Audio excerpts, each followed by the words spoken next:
Esdras, capítulo 5. Nessa época, os profetas Ageu e Zacarias, filho de Ido, profetizaram aos judeus de Judá e Jerusalém.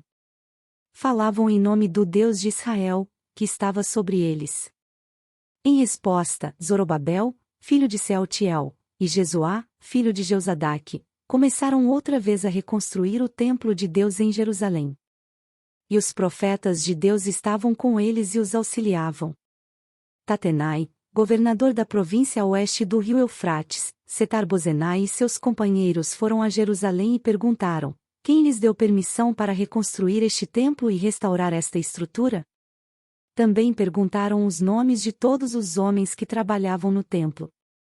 Mas os olhos de Deus estavam sobre os líderes judeus, e eles não foram impedidos de prosseguir com a construção até que um relatório fosse enviado a Dário e ele comunicasse sua decisão. Esta é uma cópia da carta que o governador Tatenai, Setar-Bozenai e os outros oficiais da província a oeste do rio Eufrates enviaram ao rei Dário. Ao rei Dário. Saudações.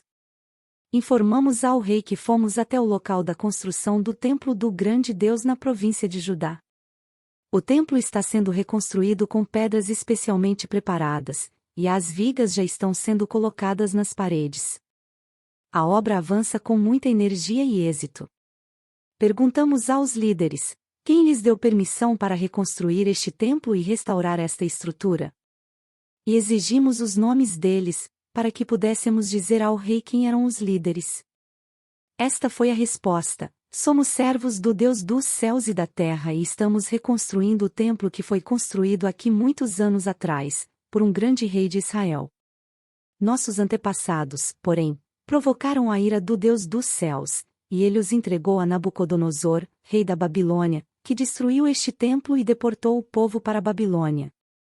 No entanto, Ciro, rei da Babilônia, no primeiro ano de seu reinado, publicou um decreto ordenando que o templo de Deus fosse reconstruído. O rei Ciro também devolveu os utensílios de ouro e de prata que Nabucodonosor havia tirado do templo de Deus em Jerusalém, e colocado no templo da Babilônia. Esses utensílios foram removidos dali e entregues a um homem chamado Sesbazar, a quem o rei Ciro nomeou governador de Judá. O rei instruiu Sesbazar a colocar os utensílios de volta em seu lugar, em Jerusalém, e a reconstruir o templo de Deus em seu antigo local. Então Sesbazar veio e lançou os alicerces do templo de Deus em Jerusalém.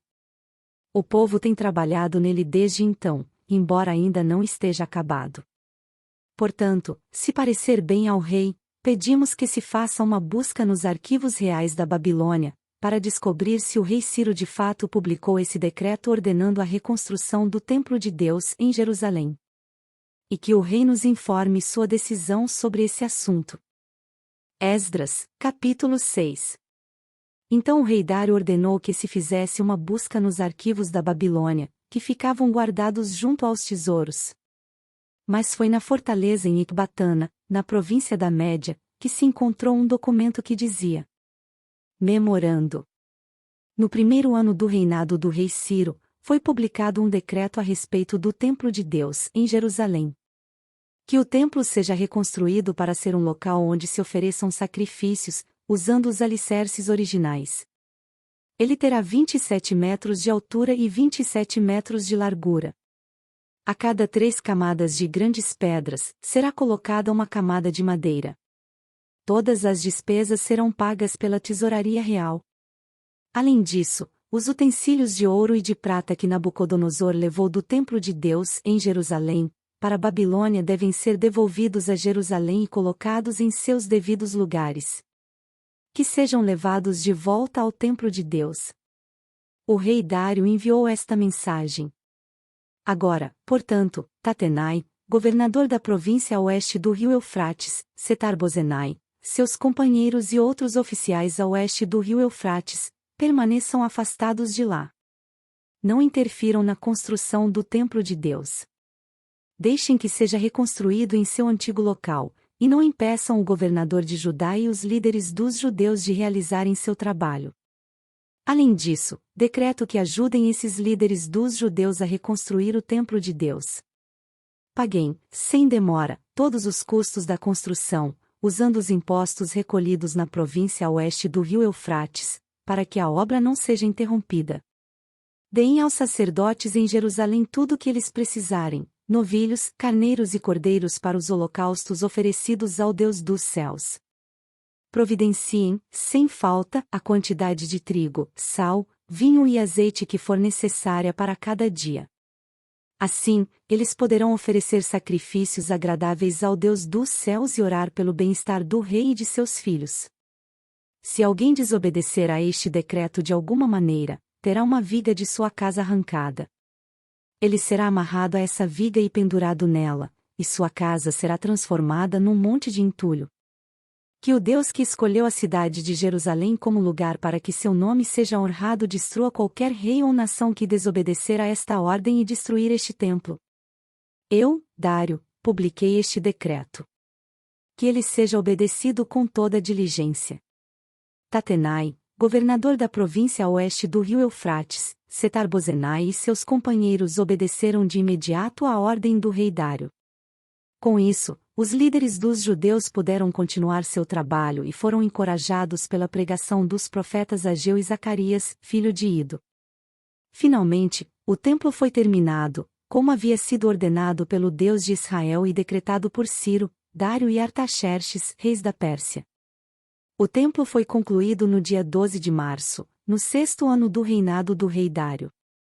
Então o templo de Deus foi dedicado com grande alegria pelos israelitas, pelos sacerdotes, pelos levitas e pelo restante do povo que regressou do exílio.